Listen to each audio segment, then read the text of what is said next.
Not only do I love this case because of the result, but I love it because of the challenge. I'm sure most dentists would not want to touch this case and say it's a veneer case, but let's get into it and I'll show you why it is.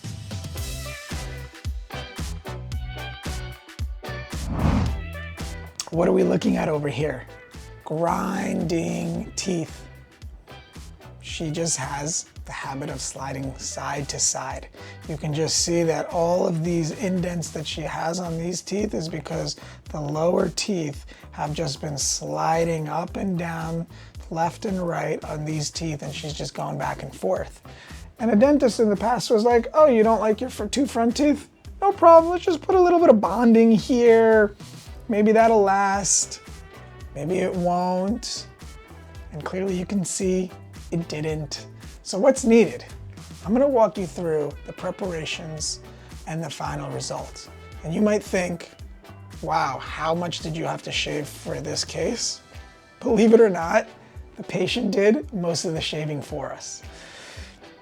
So in this smile, what you're seeing is that the length of these two front teeth is actually where I want the smile to be. So the dentist that put the bonding on didn't do a bad job. It just didn't have supporting actors in the bite in order to help the patient protect it. It's called occlusal forces. When you slide left and right, you need to make sure that you have canine guidance. The importance of canine guidance, which I speak to all my patients about, is as you slide left and as you slide right in your jaw, you need to make sure that the canines are disoccluding or not allowing any of the other teeth to touch. And if you're doing that as you go left and right, that's where losing the canine guidance leads to just complete breakage and fracturing of the smile. And so in this case, in order to do this correct, you have to reestablish canine guidance and reinforce the value and the importance of wearing retainers and night guards to protect the smile and the investment. So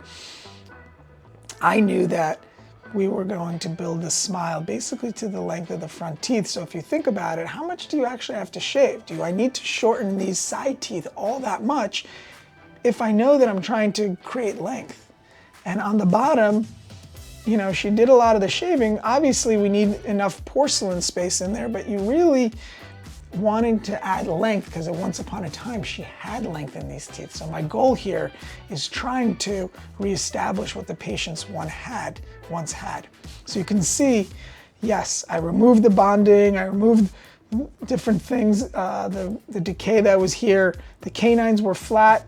Basically, I didn't need to make them that much shorter. But if we're looking on comparison of this two, where there's bonding here, there's bonding here, there's bonding all around here.